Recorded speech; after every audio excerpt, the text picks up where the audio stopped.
Shalom and welcome to another in our series of podcasts from Temple Beth Am, a dynamic center for conservative Judaism in Los Angeles. Julia is one of our rabbinic residents and is going to be partnering in teaching this class with me today. Rabbi Shapiro is back next week, which is very exciting, but it's also been really nice to be able to do this with some of our residents, to be able to give both them the experience and you the experience of learning with them. So very excited to have Julia here with us. What I'm going to have Julia do is share her screen with the Parasha, and Julia, you'll take them through kind of a summary of where we're at on the Parasha, in the Parasha and up until the verse that we're going to do, and then you can start with the verse. Does that make sense? Sure. Let me pull it up. As Rabbi Schatz said, I am Julia Knobloc. I am one of the residents here at Beth Am, and I'm in my second year at Ziegler. And we are going to look at the Parasha of the week, obviously, which is Vayetzei. And let me... I was prepared to just give a summary, but it does obviously make more sense to show you through as we go on the screen. Where is it? 28:10. So it starts Bereshit 28:10, and Rabbi Schatz, when I'm talking, if you could just admit people, because then I don't have to have the eye on that. That would be great. And let me share my screen. Where is it? Share. What? All right. So yes. So Vayetzei, he left, is the beginning word of the parsha that sets the tone for that tells us what is happening, which is, as we can see, Jacob. I'm just doing this in the English. I think that's fine.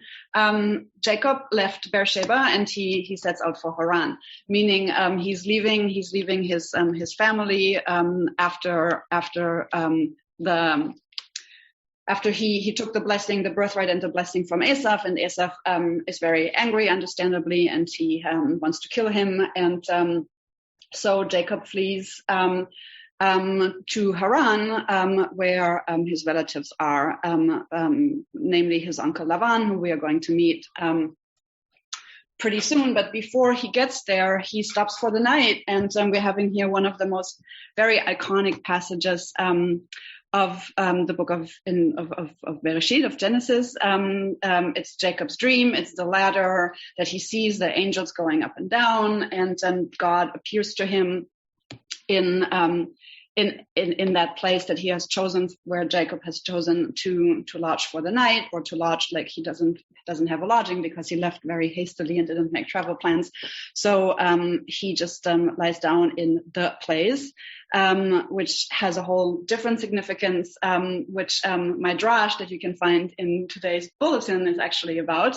So we're not going to spend much time on that. So there is the famous passage about the Jacob's ladder and his dream, and God reassuring him that he's going to support him and protect him on his way to Haran and bring him back to the land. And he sort of reiterates the promise that he made to Jacob's grandfather Abraham, that there will be many, many descendants, and the land will be theirs. So Jacob says the famous line, "Surely God is in this place, and I didn't know." So then he continues on his way. He comes to the land of the Easterners, meaning the land of Haran, where the area of Haran where his relatives are. He comes to the well, and as is so often in Torah, when someone goes to a well, they are meeting the love of their lives, which is certainly true for Jacob at the well, because this is where he meets Rachel and falls instantly in love with her, and goes with her to her family, to his uncle, and sort of takes refuge there, and definitely wants wants to marry Rachel, and Laban promises him that he can do so, but first he has to work 7 years in his service, guarding his sheep, and Jacob does that. And then there's the moment of the wedding night when a woman is brought to him, and then in the morning he realizes that it is not Rachel, but it is Leah, the older sister who he's not in love with. And then he feels duped, obviously, by his uncle, who just basically laconically is saying, well, that's not the custom of how we do it. We always marry off the older sister first. You can work another 7 years for me, and you can marry Rachel. Jacob is obviously very angry about this, but he agrees to do that because he loves Rachel. And so this is more or less where we are coming upon the line that we have chosen for today's class, which is, Juliet, do you want to do our line in Hebrew just so that people can see the translation? Yes, and I actually was going to bring up my sheet that I prepared where the verse is in Hebrew. So I'm going to share that again. So where's my share? Right. So here it is. So it is Vayar Adonai ki senu'a Leah vayiftach et Rachma ve'Rachel akara. So God saw that Leah was unloved, and he opened her womb, but Rachel was barren. I just want to pause here for a second, because once the two sisters are married, both to Jacob, Leah has always felt that she is not as loved as her sister, and this is what the line refers to. And then Leah is the first of these two matriarchs who are starting to bear children, and Rachel, the one who is so loved by Jacob, it takes a long time until she also gives him a first son, which is Joseph. What I wanted to talk about is in terms of like the word, which is in the Hebrew, it is hated, but it is often translated as was unloved, and because this class has the perspective of mental health needs and well-being, I thought it was interesting to look at it in terms of the need to be loved, and also the need to be able to give love and give care to others. So that's sort of like the framing. What goes on later on in the Parsha, just to sort of conclude before we go back to the verse, is that they have this childbearing contest almost, and then at the end there's the scene where Jacob is I don't really know. It's about the sheep, where he is basically paying it back to Laban by very intelligent and ingenious grafting of the animals, breeding, which every year I read it, I don't understand what he is doing. It turns out that he was supposed to like have the less important, the less lesser stock of sheep as a portion, but he ends up having like the strongest and best sheep, and then they flee. He wants to go back with his whole household. Laban pursues him. Rachel takes the idols, another story of her father's household, and then Laban pursues Jacob, but eventually at the end of the Parasha, they have a sort of reconciliation, or at least like some sort of pact that they are not going to have any further family feuds. That's where the Parasha ends, and then the next thing is when he's going to confront Esau, which is going to be in the next Parasha. But back to that verse, that Leah was unloved, and God opened her womb, and Rachel Rachel was barren. One of the things actually that I find interesting is also that the word for barren in Hebrew is akara. And but if we change just one vowel, actually, it becomes yikara. So this contrast of like being loved on one hand and barren on the other, which is true for, as we know, for basically all the matriarchs. Commentators also say that Leah was initially barren because it says God opened her womb.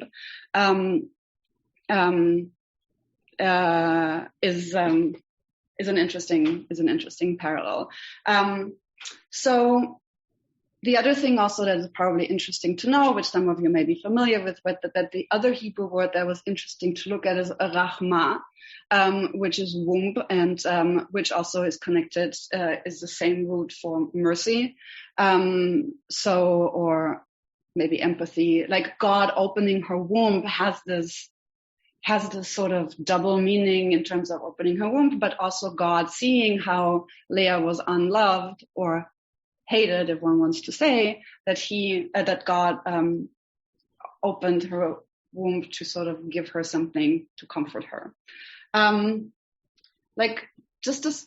Tell me, because this is the first time I'm doing this, if you want to chime in, Rabbi Schatz. So I'm gonna just pause you for a second, and I'm gonna have people give kushiot, and then which some of them I'll respond to, and some of them I'll let you respond to with commentaries, and then I'll pass it back to you to share some of the commentaries based on the thoughts that they have in their kushiot. Okay, let me put the verse back up so that you all can. I can do it. I can also do it. It's fine. Hold on. It's okay. I have it right here. Okay. I was ready to go. Sorry about the sound at the beginning. It's just, another day on the ranch over here. Okay. So any kushiot on this particular verse? Julia just did a beautiful job of translating the specific words, and very curious to hear if you have any thoughts on them or want clarification. Ilan, go ahead. Was God's intention to compensate Leah for being unloved by making her fertile, and was that his way of kind of equalizing things? Rachel was loved, but she was barren.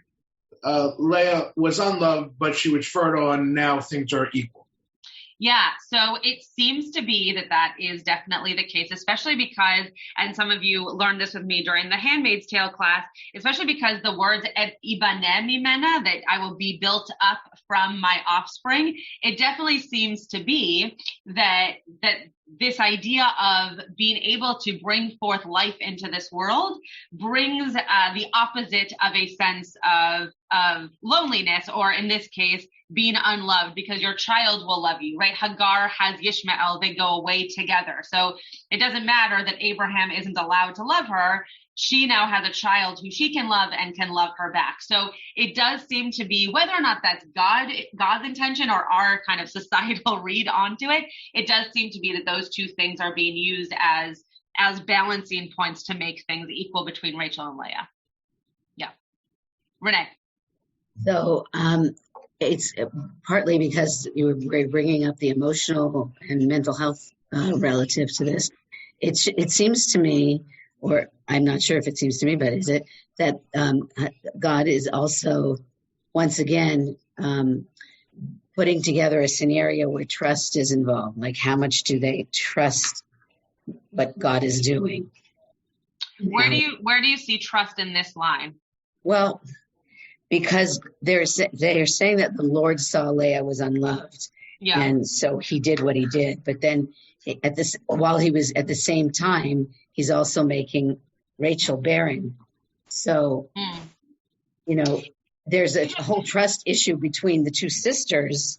Mm-hmm. And if we believe that God has a play in everything that happens, then he's involved in that trust too.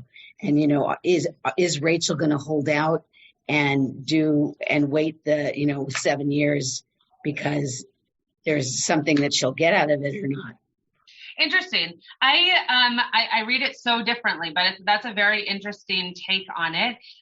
It's definitely putting God at the center, which I don't know that I would have read read before. I think I read it a little bit more kind of like what Elon was reading it as God is playing chess, right? To figure out how can I even this board here. But it's an interesting point that maybe because of the mistrust in between Rachel and Leah, now they were turning their trust towards God. I don't know. Very, very interesting theology. Mike. Well, I just think it's so interesting to ponder the conflicting emotions that Jacob must feel, in the sense that here he is having children with Leah, and how he was deceived, and then thinking as he's loving these children or having the relationship with them, how he deceived his own father. And so what kinds of conflicting emotions, and when you talk about love and how that must weigh on him in this regard.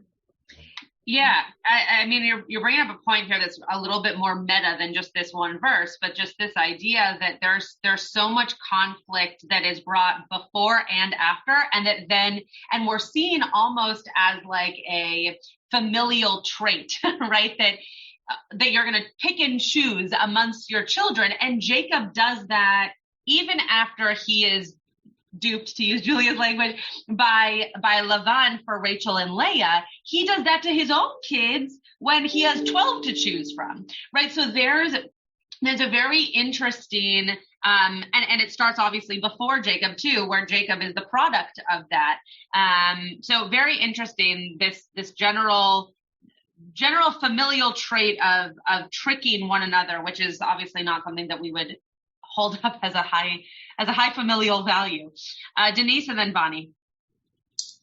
So I'm just looking at how Leah felt unloved or hated or whatever, but then if God is opening her womb, that means she's still having a physical relationship with this guy and she doesn't feel loved. And like that doesn't seem like a great scenario for somebody to be in. Interesting. That's a very, very interesting point, right? That Denise is bringing up, that it says here, the Lord saw, Adonai saw that Leah was hated or unloved, and God opened up her womb, which the opening of her womb is only going to happen if she's also having some kind of sexual relationship with, we assume, Jacob.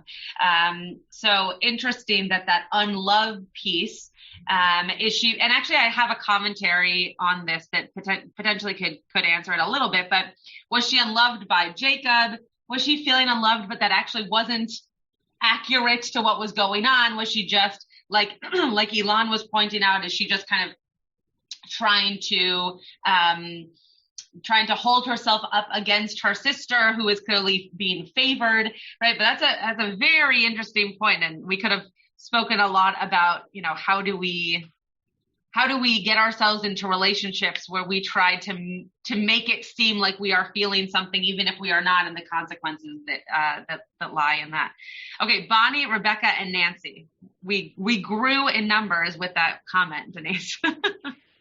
So I was thinking about whether or not Leah was unloved and had problems with her sister prior to Jacob's arrival, and what the parallel between the two sisters in their relationship and Jacob and Esau. Yeah, beautiful. I mean, I think that goes back to this whole, families in Genesis seem to be pairing themselves one up against the other. And it seems to always be that the parents are actually creating that. So Lavan even creates that by saying, no, the oldest always gets married first. So it wasn't that she was necessarily favored, but that her status was one that meant that she was going to receive this man first. But even in a more poignant way, Rachel realizes that she's loved more because he's willing to then wait for her even when he gets Leah, right? So are they pinning themselves up against one another just because of their own relationships, or are the parents kind of creating that, which is probably even more terrible? Also, if I can just interject, there is this line where, so these are all like amazing points, and there are the commentators answer and refer to many of them, right? And but about Leah and Rachel, in terms of, there's a line further before, a little bit before, where it says that Leah had tender or weak eyes, and Rachel was beautiful. So that hints sort of as what I think Bonnie, is that the name? Yeah, Bonnie.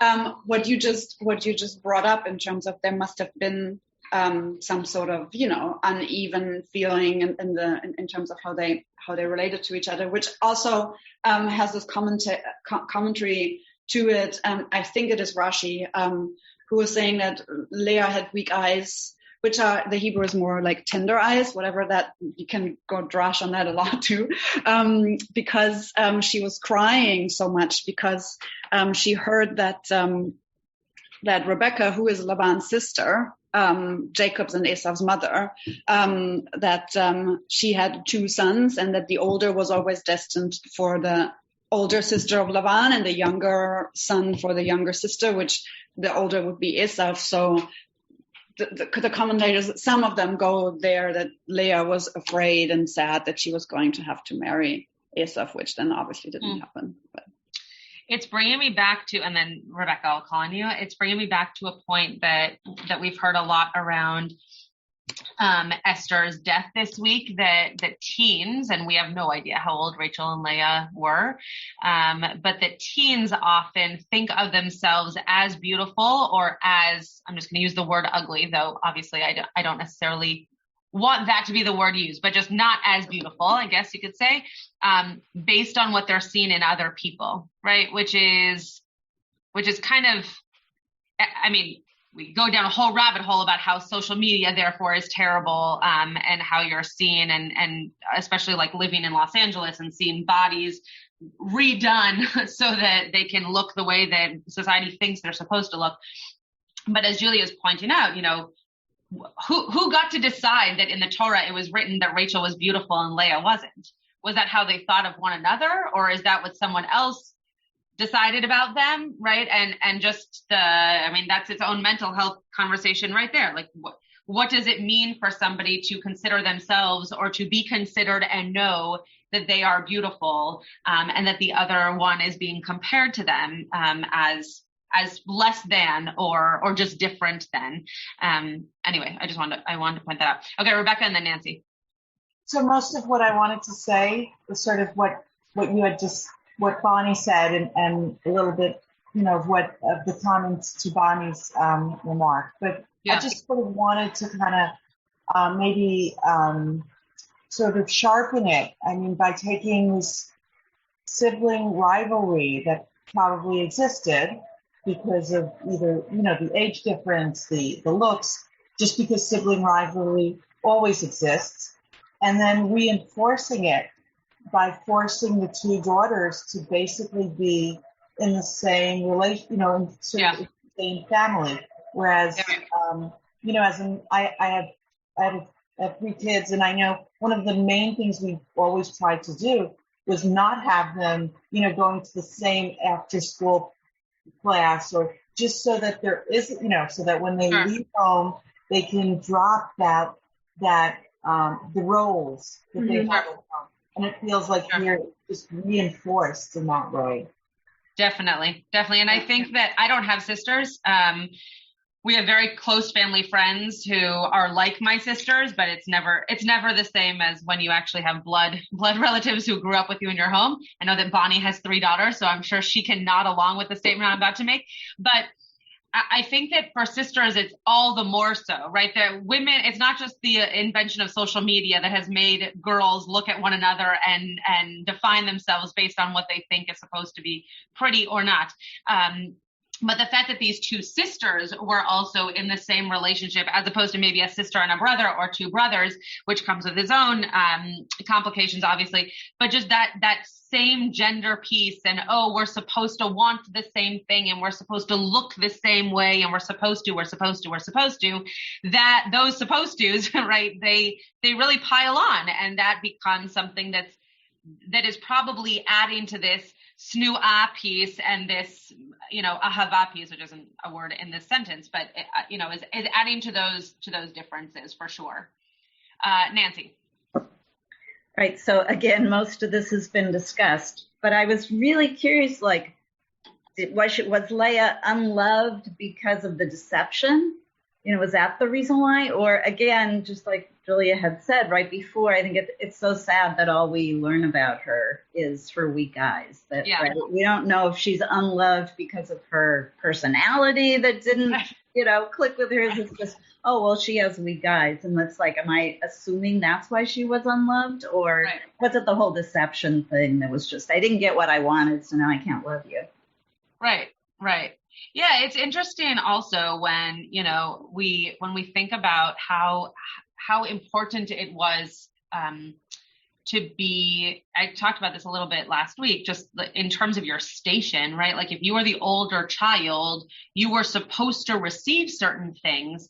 And so you would think, the reader would think that would make you feel more loved because you're getting all these accolades just by being born first. But first of all, it was different for women. And second of all, it clearly was not the case, right?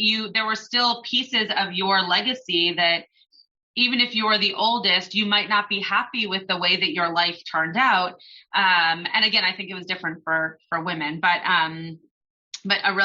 a really interesting point that we don't really know so much about Leah or Rachel for that matter, but definitely don't know enough about Leah, to qualify whether or not it was based on her looks that she was unloved or her personality. Right? She could have been a terrible person. We would have never known because no one said anything. We just know what she looked like. And that's what made us decide that she was unloved. Okay, Rebecca, and then I'll turn it back to Julia for a commentary. Yeah, I just wanted to add that what's interesting is that in tradition, I know my grandmother's name was Rachel Leah. And I know that that's sort of common where you give your daughter both names, so you don't choose. So my name is Rebecca Rachel, which has nothing to do with the Torah. It has everything to do with my family, actually. But people often ask me a very similar question, like, "Oh, did they want you to have both sides? The two different stories and how there were different kinds of mothers." And nope, it had nothing to do with that. But I'm glad that you can read that into my name. But I do think that there's this element of bringing in both of those sides. First of all, but just, based off what Rebecca just said, there are many people in our tradition named Leah, which is fascinating in and of itself because we don't really get so much. And I think we feel badly for her. And so we name people Leah based off of that. She also was the mother of some very prominent people in our Torah, obviously, but we don't name Jews Esav. Right. And he kind of didn't get the best part of the deal, but wasn't necessarily a bad guy until he turned into a bad guy. So, it is interesting the names we choose based on the parts of the characters that we find ourselves attracted to, whether or not that's what the Torah is saying about them. Anyway, I could go on that rant for a long time. Julia, well, let's go back to you. Why don't you share a commentary or two, and then we'll see where we go from there. Yeah, before I do that, actually, to that point, because there's this sort of juxtaposition between Esav and Leah that has come up earlier. Like she's the older daughter of Laban, and Esav the older son of Rebecca, and Isaac. And it is interesting how I have one commentator who really goes very anti-Leah, which is the Ramban.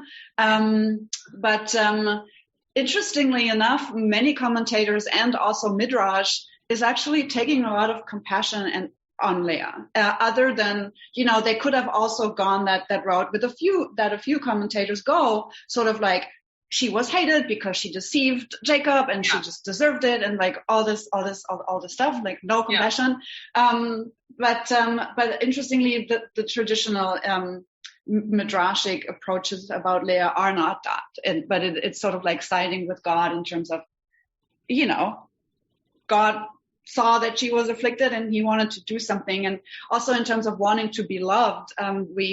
when we recall the name of the firstborn, which is Reuben, which is often explained as having to do with like he saw like the first part of the name is Ra, and then the other one Yehebani, which so she hopes that she said now I gave birth to the firstborn son, now my husband will love me, which I find is a very poignant. It reminds me of when I took one sociology class in college, and it reminds me of kind of the age-old issue of people who are about to get a divorce deciding to have a baby.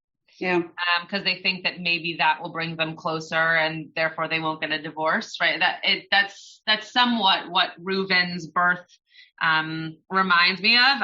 They didn't really have divorce like that back in the day, so I don't think that was really even an option, so to speak. But it is interesting, especially to Elon's point before, that these balances of what can you do to offset that unlove. Oh, let's bring a kid in, and not only does that mean that I have to have a physical relationship with this guy who's supposed to love me, but also means that there's going to be this child that we're supposed to love together, and therefore maybe in loving this child together, that Jacob will learn to then also love me, which is terrible and sad and Yeah, and many of the other names are also often related to Leah's continued sort of like hope that by her, like, see, the woman you love more is giving you all these, is not giving you children, but I'm giving you all these children, so you gotta love me.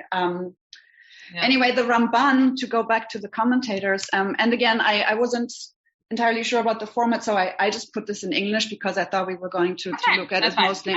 I very, very rarely share a commentary in the original because I just don't usually have time to do both. So right, I'm translating in rabbinical school a lot of the commentators, and I didn't have time to do it for this. So you're going to become a rabbi and teach a Parasha class, and you're just going to do it in English. So I'm just going to do it in English. Enjoy. Right. Right. Wonderful. Finally, I get away with it. Yeah, exactly. So the Ramban, this is the comment. He has no really compassion. How do you do this? Should I read it? Does anybody want to read it?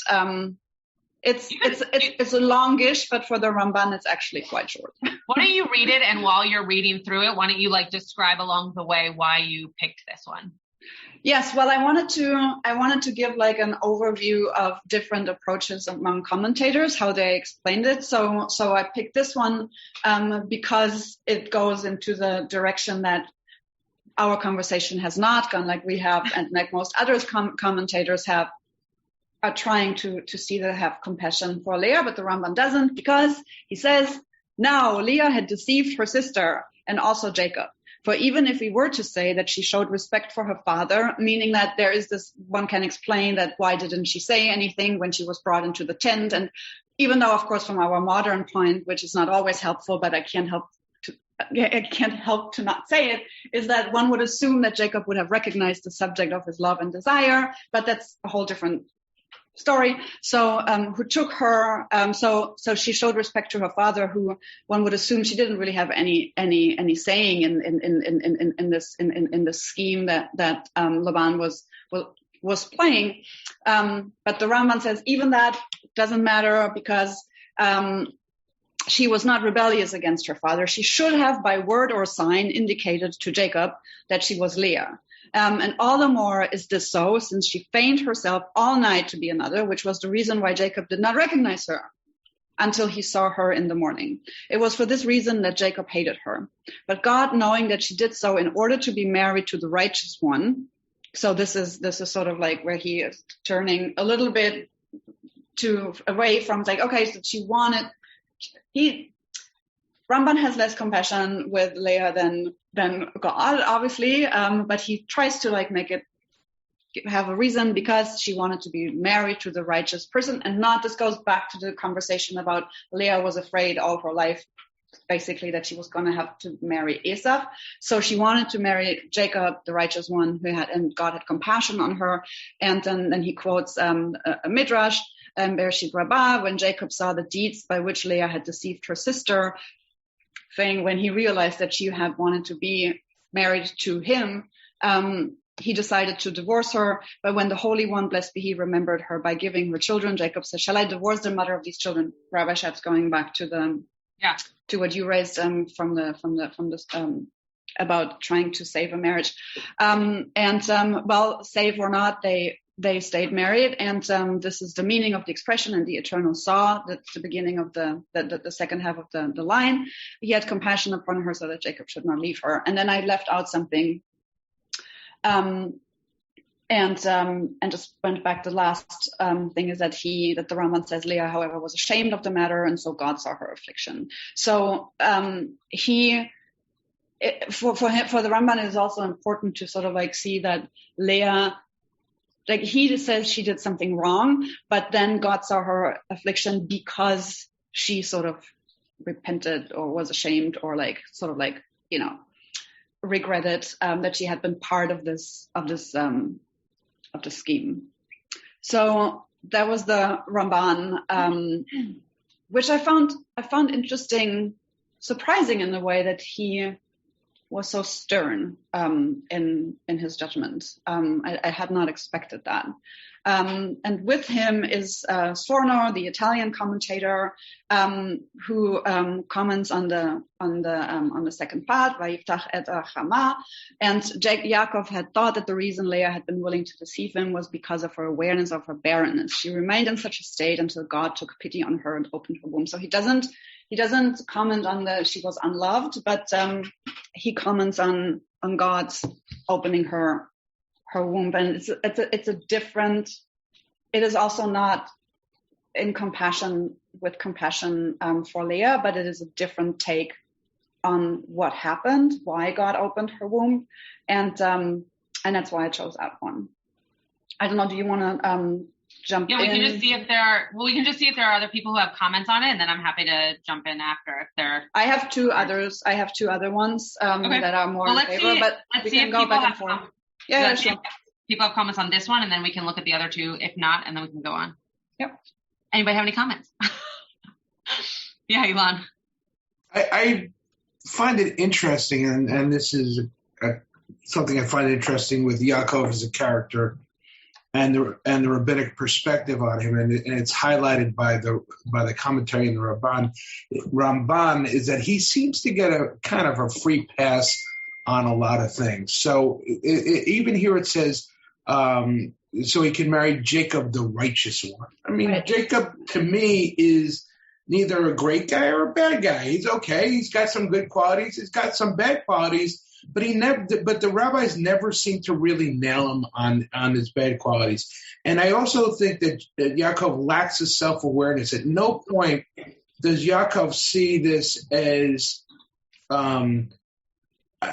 I'll use the expression kind of payback's a bitch, meaning that, dude, you got your position through deception, and you kind of really don't have the right here to take the moral high ground at being upset about the position that you're put in through Lavan's deception. I know it's a little bit off topic, but it certainly, just reading Ramban's commentary and seeing him describe Jacob as the righteous one highlighted that to me. Oh, me? Yeah, go ahead. You're the one who brought it, so you go ahead. No, I wasn't sure. Also, there are a lot of hands raised, but I agree with you, Elon. It is interesting how the rabbis, midrash, like all sorts of exegesis of Torah, they often, when one person has been decided to be the good guy, when it's been decided that it's him, and especially in Jacob's case, they're going to stick with it, and they're going to turn it in whatever way, however they need it, because and there are a lot of explanations of how it's going to be explained why Jacob had to do what he had to do to get the birthright, and all this. When we look at this, it's not necessarily, it wasn't the righteous thing to do. But there are more hands open. One is with a Nobody's there. Yes, Renee. Can I just say one thing really quickly, just to add to that? Even more so in this particular commentary, not only is kind of Jacob being uplifted in a time of deceit and bad behavior, but Lavan is getting off very easy, and the blame is on the sister. On Leah, right? Which they didn't do anything wrong, right? They're being told what they have to do. I mean, talk about lack of strength and lack of rights, right? They had zero. Their father told them where to go and who to be with, and they said, yes, sir, right? There's nothing, and yet Ramban is coming at this, blaming the victim, exactly. Ramban is coming at this and saying, very good, yeah. None of the men did anything wrong. Right. She should have rebelled against her father, exactly. And that's a real problem with our commentators. And we see in the Torah that Rachel gets a little bit of that tochacha, a little bit of that rebuke when she has that moment when Jacob has, quote, taken them away without saying goodbye to their father. But still, like the power is still in Lavan's hands or in Jacob's hands. And yet Ramban is like making this all about the women's fault, and it has nothing to do with them. They had no power to make any other kinds of decisions. Yeah, so thank you for bringing this. An even finer point on that. Yeah. Okay, Bonnie and then Renee. Now, that's what I was going to say. Talk about the lack of power of the women in those days, and this surely shows in this whole story. But also the reaction of Jacob that he's going to divorce her. Right. After he did all that deceiving back with his brother, and his mother helps him escape, and he gets here and he gets a wife and 2 wives and children, and yet, Leah, you got to get out of here. We're not going to do this together. You're just too bad a person. It's rather appalling. Yeah, right. You just get rid of the thing that you don't want or that you don't think you need any longer. It's the same with Hagar, right? Hagar was let go as soon as her womb was not necessary any longer. Yeah. Renee, Tybal, and then Rebecca. I don't remember everything that I was planning on telling you, but the question about, how Leah was feigning herself, I don't know what that means exactly. Like, what did she do to feign herself to try to convince him that she was Rachel? Right. There's only so much you can do to be like your sister, regardless of what that means. I mean, in that sense, obviously they weren't focusing on the outer beauty because he couldn't see who he was with. And then God also has, knowing that she did that, he has compassion for her. Well, how come he didn't have any compassion for Rachel? Yeah. I thought God's supposed to be a neutral dude. Like, he was pretty not neutral there. Yeah. Mm-hmm. About the feigning, I don't know. Probably that it's a well-known thing, but just wanted to mention the custom of the bedecken. Before the wedding, that the groom lifts the veil is said to come from that, but I'm not sure if that's. But with the bedecking, you're seeing the beauty. You're seeing what a person physically looks like. With them at night, he really didn't see what they looked like because it's dark. It's not like they. That's what Julia's saying, that because of this action, right? That's why we do the bedecking. That's what it came out. I got it. Yeah. Okay, sorry. No. This is okay. Okay, Tybal and then Rebecca. I wanted to follow up on what Bonnie said when she was talking about Yaakov being the deceiver, because that's actually the psychological phenomenon known as projection, where what you object to most if you're a person without introspection is that what is something you're not comfortable in yourself. And it may be, Rabbi Schatz, I've heard you talk enough about your family to know that maybe you wouldn't know with your siblings, but in other situations where things are more difficult with siblings, that's precisely often the kindling point, are the things in one sibling that they're not comfortable with about themselves or would like to see differently. That's often the kindling point for difficulties with the other sibling. Totally, 100%. Rebecca, did you put your hand down because you didn't want to say anything, or? I just put it in the comments. Okay. All right, Julia, we have like 13 more minutes left. Why don't you share a few more of yours without taking any comments, and then we'll take comments at the end. Okay.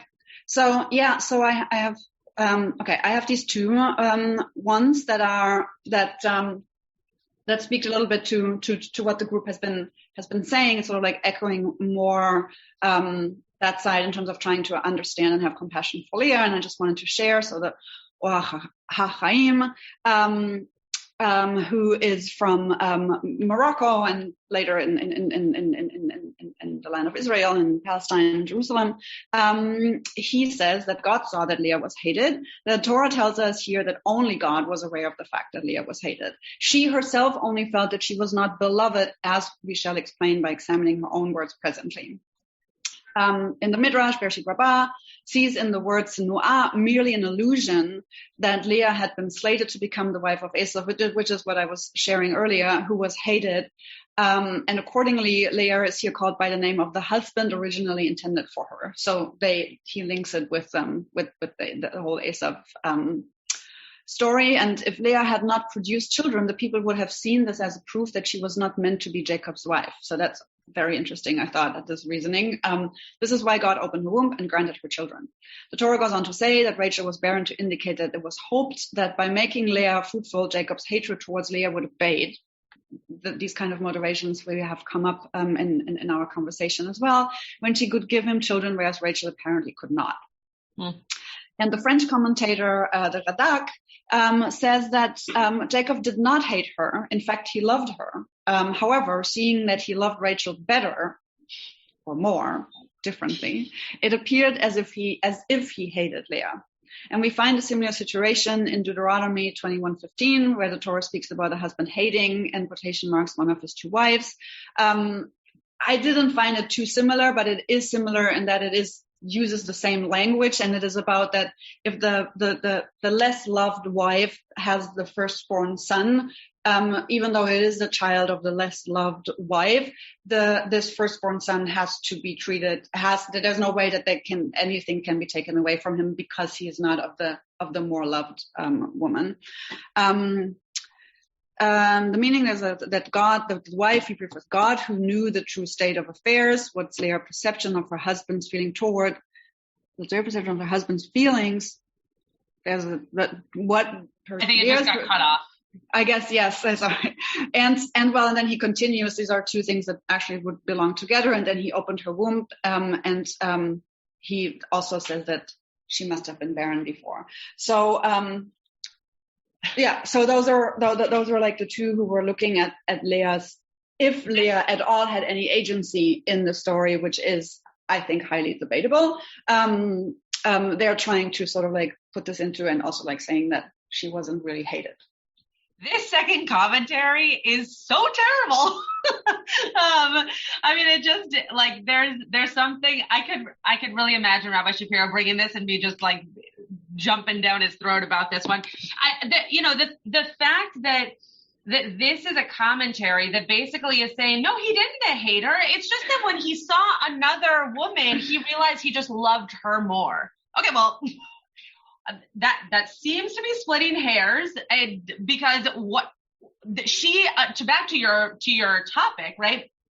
She feels less loved. So let's not worry about like the semantics around what does that actually mean. Let's talk about the human, and let's recognize that if you love someone, you should love that someone, right? Your parents don't say, oh, I love all of you. It's just that I happen to love you a little bit more, but I love all of you. Right? Better, love you better. Better, right, exactly. I mean, it's the English, of course, but still, yeah, but whatever that means, right? Right, so there is this very interesting, scenario. It's like, it just reminds me of like a high school, when you're dating someone and you think like, oh, I'm going to marry this person. This is the best person I've ever met. But he's so, or she, whatever, are so wonderful.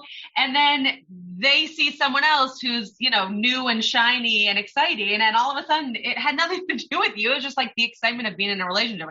So that, not to say that only happens in high school. It's just what brought me back to high school. But I think it's a really maybe even more deeply sad way of describing this hatred, that he in fact did love her, but then he found someone he could love more, reminding him that he actually didn't love her enough.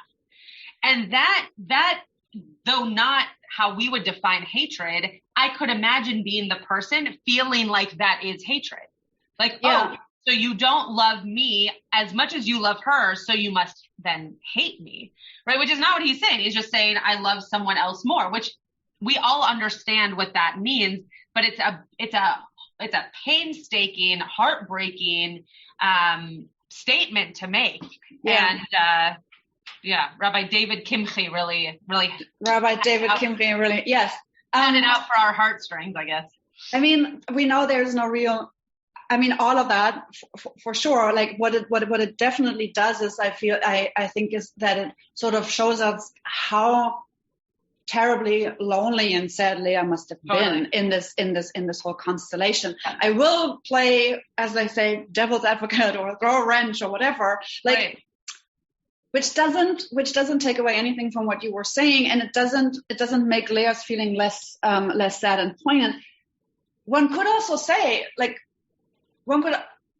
Jacob met Rachel first. At least, I mean, we know there's no necessarily always chronology in Torah, but he did see Rachel first, and he loved her, and then there was Leah, and that's not to take away from Jacob being a deceiver and Jacob being and anything, but or like even saying that the Radak's comment here is in any way sort of like helpful to Leah.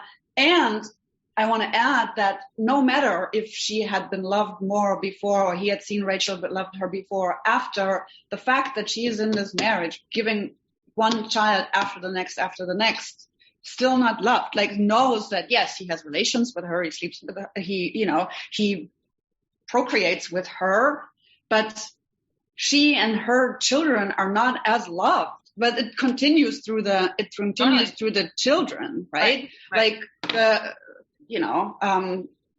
so that just to add that when he loved, it's how sad and lonely it must have been. That sort of like, there was a hand raised from Bonnie. Yeah, Bonnie, but I think she put it down.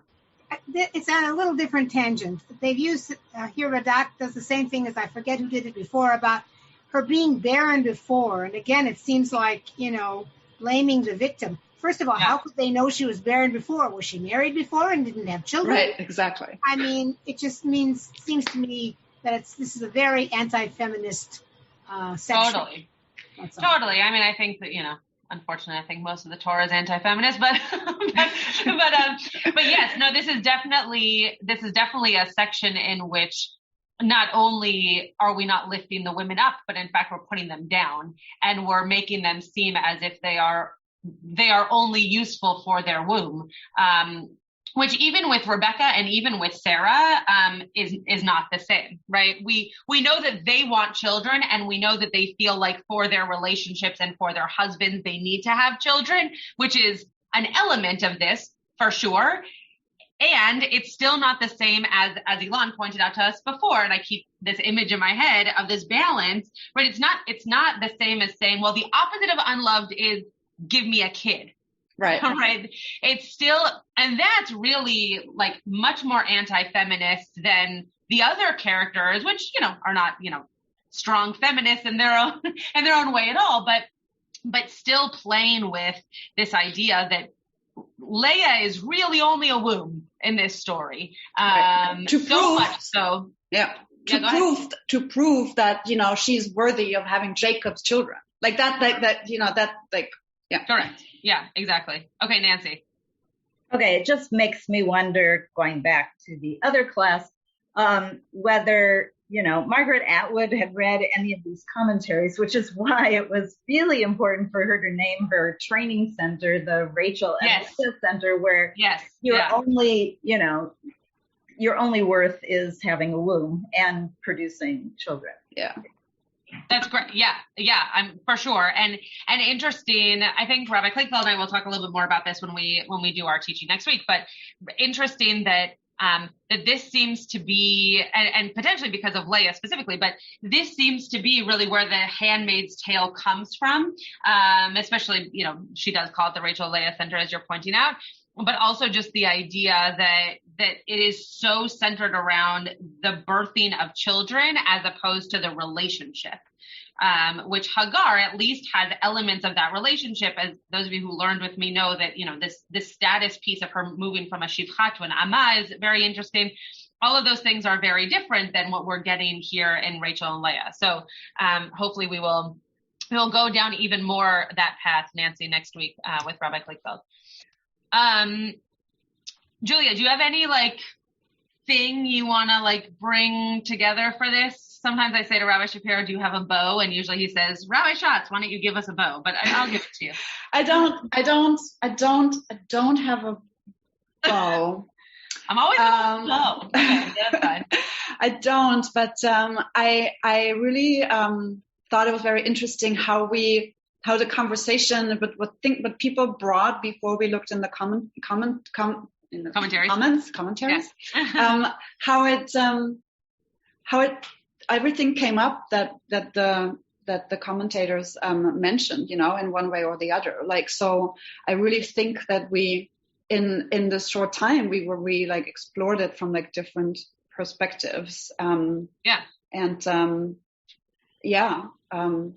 Okay, I'll add a bow. So I would 100%. And I think this is such a powerful topic, because I think we often don't imagine our characters as having such deep feelings, right? We talk about them being loved, and we talk about them being happy, and we talk about Sarah laughing, and we talk about those things. But this is a real deep, the fact that the word hatred is used, right? When kids say, I hate something, you often say, that's a really big word. Do you not like it? Do you not, right? Hatred is a really strong emotion to feel. And she feels it as if it's happening to her. Right. So I think that the bow that I would give to all of this is just the ways in which we think about how we express to others what we are feeling, and how we, without communication, imagine those feelings are being given to us, and where communication could help with all of that. And what are the things that we do in our lives to balance those things out, in healthy ways, not in unhealthy ways. But, similar to the adage that Rabbi Klickfeld gave us, that when something terrible has happened that takes a lot out of you emotionally, put something back in you that's going to make you happy and give you back a little bit of that spirit. So how do we deal with those emotions, and how do we also help other people feel the things we want them to feel, and not feel burdened down without knowing how we feel about them. I said the word feel 17 times in sentences, but it's love. It's about being love. We're talking about feelings. It's feelings, hatred and love. Yeah, exactly. You have been listening to another in our series of podcasts from Temple Beth Am, a dynamic center for conservative Judaism in Los Angeles. If you enjoy these podcasts, we invite you to write a review on the Apple Podcast site or wherever you get your podcasts. For more information about Temple Beth Am Los Angeles, go to tbala.org.